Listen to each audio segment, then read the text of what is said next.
Pierre et Jean utilisent eToro pour investir sur les marchés financiers. Pierre fait des recherches sur les opportunités d'investissement international. Jean fait des recherches pour savoir comment devenir sorcier de niveau 60. Pierre suit les flux d'actualité pour connaître les dernières infos du marché. Jean suit le flux d'actualité pour visionner les dernières vidéos de chats.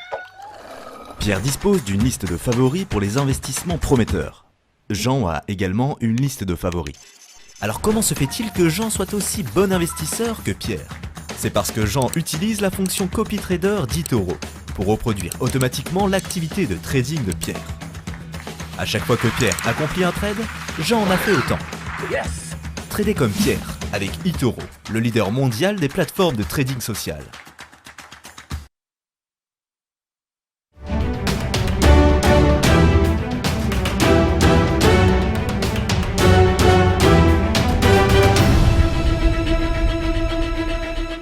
On est de retour dans le Live TV Finance, c'est l'heure du ChronoCAC en compagnie de Rodolphe Vial, fondateur d'ABC Bourse. Bonjour Rodolphe. Bonjour. Merci d'être avec nous. Alors après une semaine assez compliquée, le CAC 40 a fini vendredi dans le vert. Est-ce que ça présage d'un redémarrage sur une note positive ?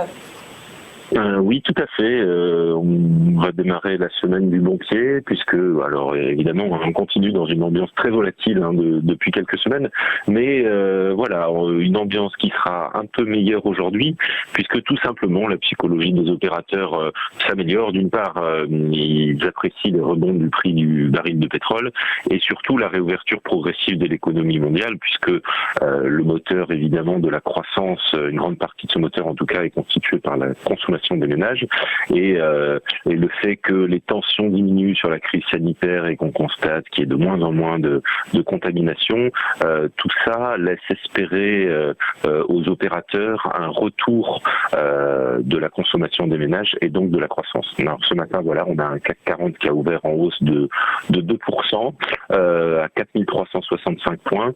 Donc, comme on le voit sur le graphique, hein, on est toujours dans cette zone depuis le 25 mars, hein, à vrai dire, hein, on est dans une zone 4150, 4650, 4700 points. Voilà, donc on navigue avec volatilité d'une borne à l'autre de cette zone, avec quand même beaucoup d'incertitudes sur l'avenir. Alors à court terme, voilà, hein, on se dit que la consommation va se relancer. En plus, on aura des résultats intéressants à suivre cette année, notamment Walmart aux États-Unis, enfin des gros groupes de distribution, pour voir un petit peu l'impact sur ces groupes-là des ménages et la façon dont ils ont consommé. Mais pour l'instant, optimisme à court terme, on repart de l'avant, sans pour autant que l'ambiance ne change réellement. On reste toujours sur beaucoup d'incertitudes, beaucoup de volatilité et de nervosité. Et on attend, d'après les indicateurs, une hausse de 1% du CAC 40 aujourd'hui à cause, vous l'avez dit, du pétrole et de la réouverture des économies, c'est bien ça ? Exactement, ouais, c'est tout à fait ça. Ce sont les deux moteurs de la séance pour l'instant.